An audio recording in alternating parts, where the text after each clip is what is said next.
Hey everybody, what is going on? Hexlex here. Got another Master Duel video for you. Coming at you with a deck list that I found from the top 8 of the latest European Challenger cut. This is going to be Elfnote K9 Vanquish Soul. It's basically K9 VS with a small Elfnote engine, which as you're about to see, will be able to summon out Baron de Fleur from our deck. Or rather, our extra deck, by pulling Regina out of the deck. Now here, our opponent is going to hit us with the Droll and Lockbird, which in a lot of hands would obviously be pretty devastating. But here, this is actually a really good spot to get Drolled, because we can still resolve Elfnote Regina's effect to summon from deck, and then just made Izuna and Lupus live so we can make a rank 5, where we wouldn't have been able to before. So we'll send away Lucina. Regina goes to the center zone for Elfnote Power Patron. It's going to bump up Regina's level to 9. And then, as mentioned, we are going to summon the Baron to our field. Now, if we weren't under Droll and Lockbird from here, we get to resolve the Elfnote Power Patron as well as the Regina effect. So you would also get to add Lucina from deck to hand. And then basically the idea is on your opponent's turn, you can summon Regina to the center zone by sending that second Lucina from your hand to the graveyard. Then you can use Regina to summon the third Lucina from your deck. And not only do you have the Baron Omni negate, but that also sets up a Lucina bounce during your opponent's turn as well. Now, while Regina is wind, the Elfnote Power Patron and Lucina are fire, which is an attribute that K9 Vanquish Soul tends to value pretty highly. So it's a really cool engine.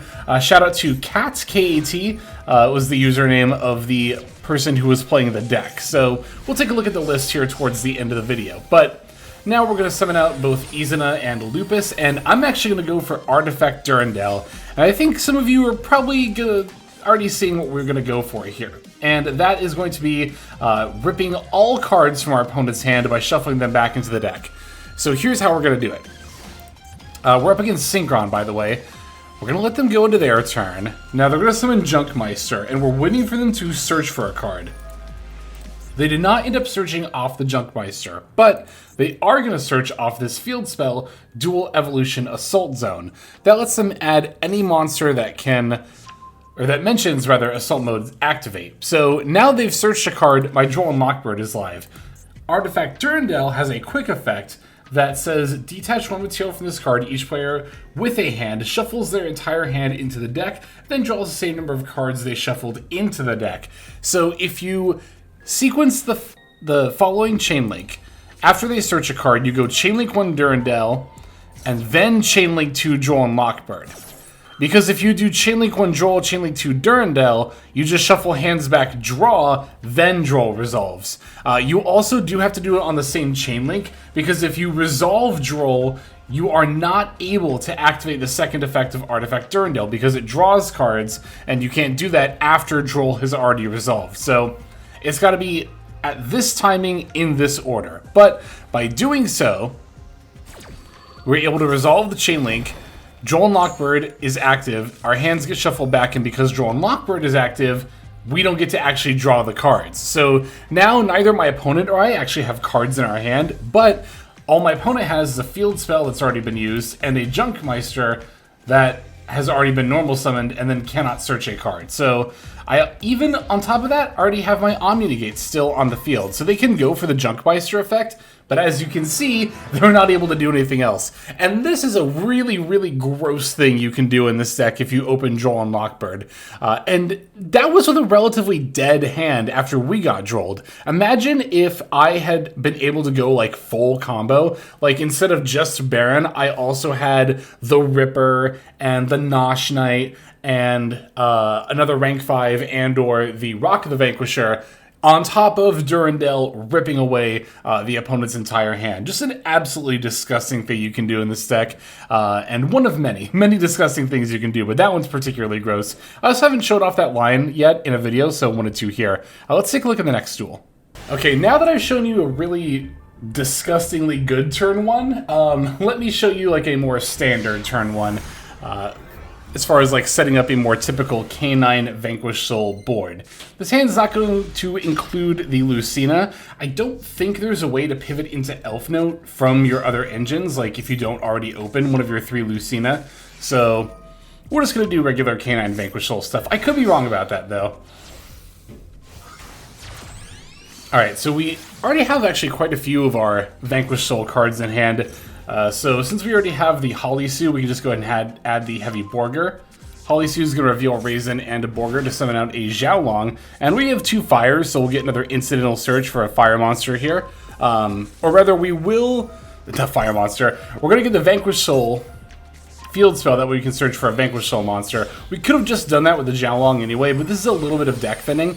This deck doesn't actually play Snow Devil, so setting up the field spell is not super important, but it does have this minor protection effect that could come up at some point during the duel. And again, it's also deck thinning, so no reason not to. So Jogul can just pull out the extra Holly Sue from our hand. We're going to go for the Nosh Knight now. Nosh Knight F gets to activate. We're going to attach the number 104, but before we go into the Masquerade, we of course want to set up a case for Canine. So we're going to summon Lantern, grab Jokul from the graveyard, add a case for Canine from deck to hand. We're going to activate that, summon, or rather add, the Izuna, and then now we can go for the CXC's Nosh Knight. Nosh Knight effect gets to activate. And we are going to go into the C104 Umbra Horror Masquerade. This, of course, on summon can destroy a spell or trap card. That's going to pop our case for Canine. Now we can set Force Release, and we're going to make another rank 5. Remember that you can't make a light monster, so I can't go for Durandal here, but we have an extra Jax in the extra deck, so we'll just make that. And then we can potentially use Izuna to make Durandal during the opponent's turn. And I'll just finish off with Rhoda, add Raisin, because why not? A little bit more deck thinning. No reason to start the turn with that, because we already opened Raisin, and it will just play badly in a Droll and Knockbird. So they're going to begin with Fiendsmith's Tract. I'm not going to Ash Blossom that, because instead, when they activate Fabled Lurie, I'm just going to use Ripper to negate the Graveyard effect. And this also made my Izuna and in turn Lupus live as well, which is of course really nice. And I'm just going to go ahead and fire that off here.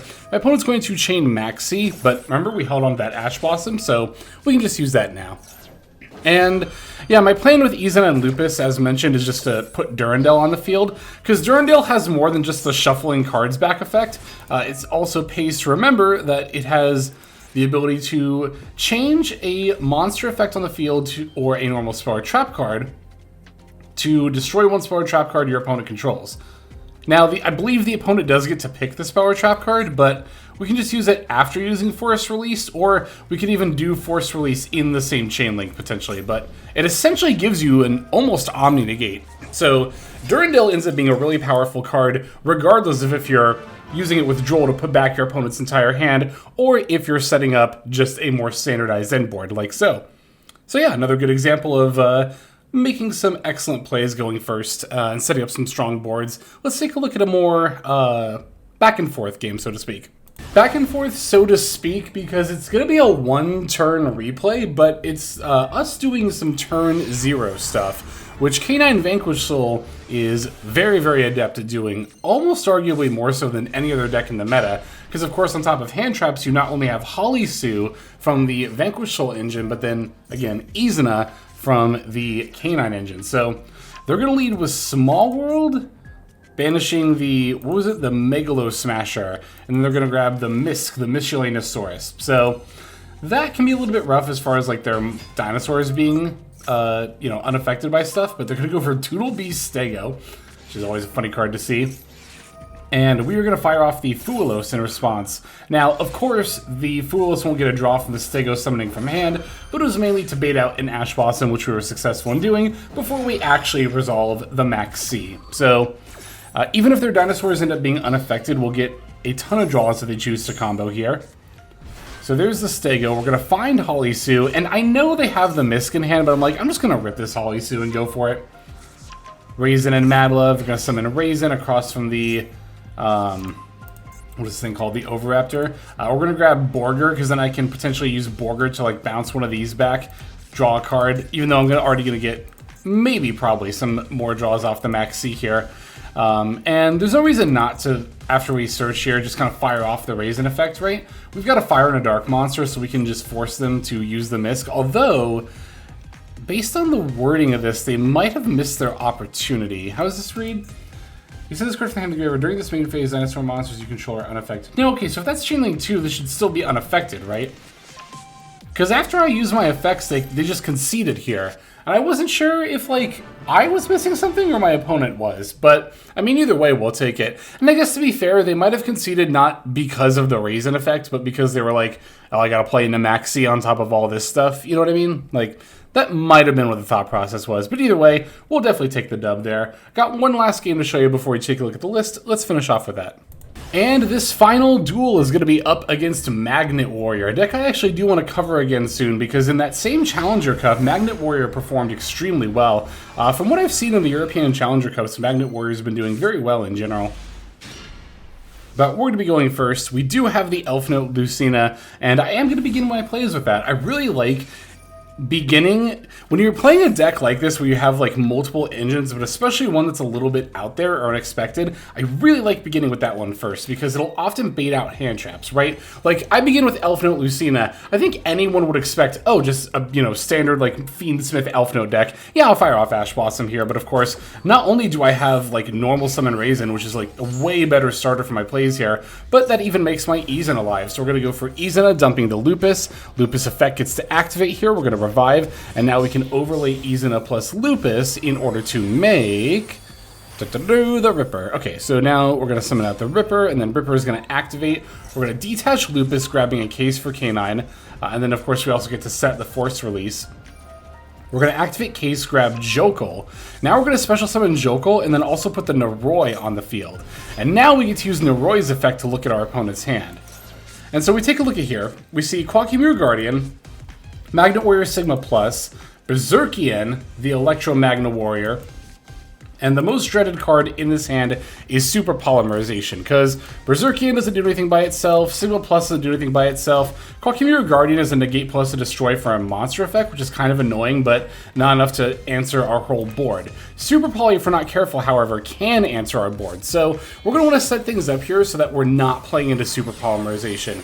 Super Poly requires you to have at least 2 matching attributes in order to summon either Mud Dragon or Garura, so we're going to set up the end board to not have any of those. So after we summon out Nosh Knight, we're going to make the Rock, we get to add back the Raisin, and then we're going to pass. And if you take a look at our board, we have Water, Dark, Fire, and Wind, and our opponent's on Magnet Warrior, so they're all going to be Earth. And they're not able to use Super Poly here. Now, if I'm not careful, they can potentially use Rock as a target for Flux Ashenfell because it needs a Rock monster plus a level 5 or higher Earth monster. But that's why I was also careful not to end on any level 5 or higher Earth monsters here either, like Hollyseer or something. Alright, so they're going to draw for turn, and then concede, because again, the information that we got from their hand and the way we were able to set up our end board as a result, we were able to completely stop any options they had, bar like normal summon Quackimir Guardian, which obviously is not going to be enough here. So, beautiful, there we go. Let's take a look at the deck list and then finish off.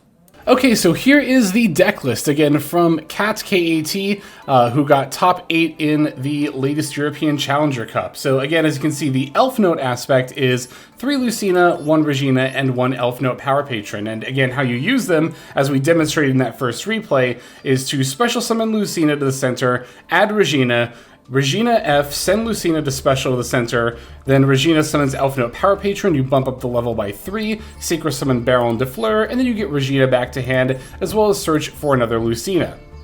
So once you've got all that set up, during your opponent's turn, you can Regina, send Lucina, send out the third one from deck, and then Lucina swap to the center in order to bounce. That's on top of already doing, regular Canine Vanquish Soul stuff. Some pretty notable cards that are missing are the Snow Devil, which is pretty optional anyway. We don't really have that here because it's not really something you tend to go for a lot. But beyond that, it's got pretty much everything you would expect to see. From the extra deck, we are missing Valen, which is of course the rank 5 that turns stuff face down. I am a pretty big fan of this card, and I would like to put it back into the deck, I think. But again, I didn't get top 8 at the Challenger Cup with it, so I want to just try the list out kind of as is and then evaluate it from there. But I really am a big fan of Valen.